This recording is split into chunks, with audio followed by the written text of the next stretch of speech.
The sun fell heavily on the dusty fields of Jalisco, casting golden light on the swaying agave plants that seemed to stretch on endlessly. In the shade of the hacienda, Ana stood at the window, gazing out at the sunlit horizon.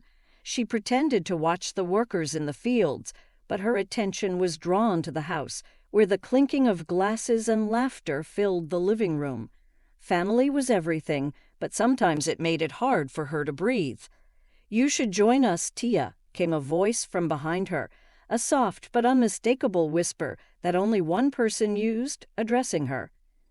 Ana turned around, and her breath caught for a moment. Alejandro stood there, his shirt slightly wrinkled from the midday heat, a smile curving the corners of his lips, a smile that had more in it than anyone else could see. She smiled back, but her gaze darted nervously to the door. "Alejandro, you know how worried your mom gets when I disappear from a party." She laughed weakly, but the smile faded as he took a step closer, and the space between them narrowed. "She won't notice for a few minutes," he murmured, and the intensity of his gaze made her freeze in place. He looked like a man who knew exactly what he wanted, but that look frightened Ana. His hand briefly touched her arm, and a warmth spilled over her entire body.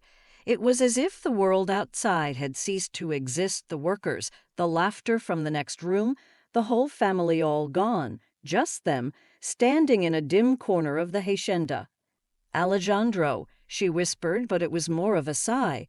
His name, spoken like a prayer and a warning at the same time. He looked at her with pleading eyes, but she stepped back, letting the sunlight from the window draw a clear line between them. "Not here," she added, and her voice trailed off, though her heart pounded with the weight of something she couldn't name, something she knew shouldn't exist. Later that evening, the family gathered around the long dining table to eat dinner. The aroma of fried chili and freshly baked tortillas wafted through the air, laughter echoing off the high ceilings. Alejandro sat across from Ana, his eyes catching her gaze when he thought no one was looking, a shared secret that made the space between them unbearable. The clinking of spoons, his mother's laughter, and still underneath the conversations, it was just them, their shared, forbidden silence.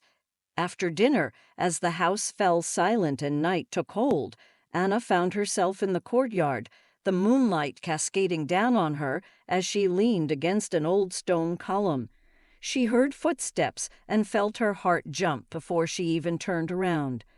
"Tia Ana," he said, his voice barely audible. She didn't need to see him to realize who it was. She knew his voice, his footsteps, even the way he held his breath as he approached her. "Alejandro, go back to the house," she said quietly without turning around.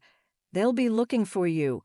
But she didn't pull away as he stepped closer, so close she felt his warmth against her back. "I don't care if they look for you," he replied. She could hear the desperation in his voice, and it tugged at her, his roughness, the way it matched the feelings she tried so hard to hide. His hand touched her waist, and she closed her eyes, leaning back in her chair for a small fraction of a second, surrendering to the moment before pulling away. "We can't," she whispered, shaking her head, and tears came to her eyes. But when she turned to face him, her resolve wavered when she saw the way he was looking at her, not like a nephew looking at his aunt, but like a man in love. She swallowed hard, feeling the weight of the impossible situation pressing down on her chest.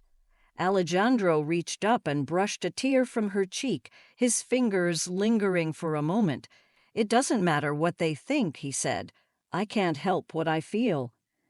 Ana closed her eyes and pressed her lips together, trying to ward off the longing that threatened to consume her. The wind rustled the leaves of the orange trees in the courtyard, filling the silence between them. They stood frozen in time, feeling the pull of love and the weight of forbidden bonds at the same time. "We'll figure it out," Alejandro said, his voice almost breaking, the vulnerability tearing her apart.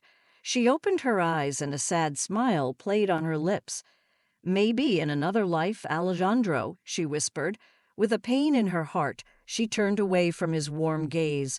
She knew that the look in his eyes would haunt her, that even putting up all the walls, she would not be able to escape what they both felt, the unspoken love hidden in the shadows of familial expectations.